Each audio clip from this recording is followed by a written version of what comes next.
હોય કે ભાગવત કથા હોય કે શિવ ચરિત્ર હોય, મારો હનુમાન કથામાં હોય અને હોય, પણ તકલીફ એ છે કે આપણી ચર્મની ચક્ષુ એને જોઈ શકતી નથી.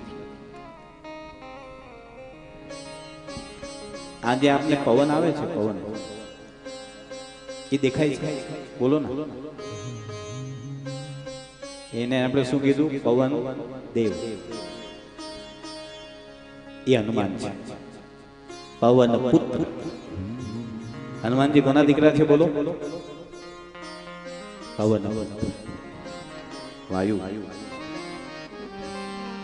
પવન દેખાતો નથી પણ એની અનુભૂતિ તમે કરો છો. હા, એનો અહેસાસ આપણને થાય, કારણ કે મને તમને ફ્રેશ ઓક્સિજન આપે છે. એનો અર્થ એવો કરી શકાય કે ઈશ્વર તત્વ છે, અને એનો અનુભવ આપણને 5 વર્ષ પહેલા થઈ ગયો. આપણે બધા જેટલા બેઠા બધાને અનુભવ થઈ ગયો. હા, ઘરમાં મને તમને લોક કરી દીધા. કોણે કર્યા હતા લોક? બોલો. ભગવાને. શું કામ કર્યા હતા ખબર છે? કે બહુ ચડી ગયા હતા આપણે, હવામાં ઉડતા હતા આપણે. પછી ભગવાને જોયું લાવવાને થોડા દિવસ બ્લોક કરી દો. આપણે કેમ કોઈનો મોબાઈલ બ્લોક કરીએ ને, બહુ લેણું વધી જાય પછી. પછી આપણે જેમ આપણે ભગવાને શું કર્યું? બ્લોક કરી દીધો.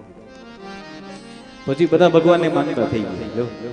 ત્યારે તમારો રૂપિયો કામ ના આવ્યો, તમારું પદ કામ ના આવ્યું, તમારી પ્રતિષ્ઠા કામ ના આવી, તમારી પ્રોપર્ટી કામ ના આવી. આવી કામ કોઈ નહીં. બોલો ના. કેટલા કેટલા આપણા સ્વજનો ગુમાવ્યા મેરે ભાઈ બેન. એની પાછળનું કારણ એ કે ઈશ્વર લીલા જે કરે છે એને આ સંસારની અંદર માણસ કોઈ પહોંચી શકતો નથી. પ્રભુ લીલા કરે છે. બાળક જન્મે કાં તો એની માતા જેવો હોય, કાં તો એની પિતા જેવો હોય, તો એ ચમત્કાર નહીં ઓર ક્યાં? બાળકનો જન્મ થાય કાં તો એનું રૂપ માતા જેવું હોય અને કાં તો પિતા જેવું હોય. અરે એ તો બહુ મોટી વાત છે, પણ આપણા હાથની ફિંગર તમે જુઓ, એકની ફિંગર બીજા સાથે મેચ થાય જ નહીં. કેવી ભગવાને કલ્પના કરી, કેવી કળા કરી હશે સાહેબ. હા, કે આ મારા હાથની જે ફિંગર છે એ પછી કોઈ સાથે મેચ ન થાય. હા, કેવો મારો ઘડવૈયો હશે સાહેબ. હા, કેવી અદ્ભુત લીલા હે મેરે પ્રભુ કી. અને એ તો બહુ મોટી વાત છે. આ જે ઝાડ છે ને, એના 2 પાન તમે તોડશો, 2 પાન તમે તોડજો અને બંનેને તમે આજુબાજુમાં રાખજો, બંનેની પ્રિન્ટ અલગ અલગ હશે. અમારા ભગવાનની અદ્ભુત લીલા હે મેરે ભાઈ બહેન. उससे और लीला मैं आपको क्या कहूं?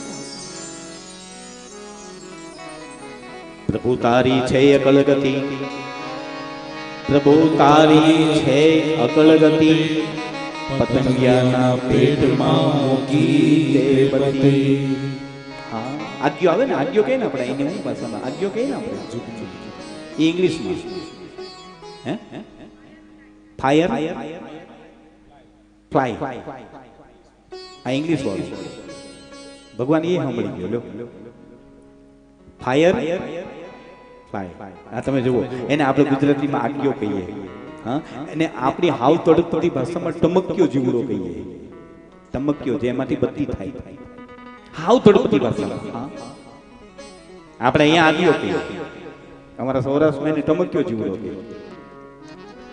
તેમાંથી તમે જુઓ, એ અંધારામાં કોઈ ઓરડાની અંદર એ આવી જાય ને, તો એ જ્યારે એના શરીરમાંથી પ્રકાશ નીકળે, આખા ઓરડામાં અંજવાળું પડે. હવે કોઈ દિવસ ઘરે બેસીને વિચારજો કે મારા ભગવાન એમાં સેલ ક્યાંથી ગોઠવ્યો હશે. कभी कभी विचार करना मेरे भाई बहन.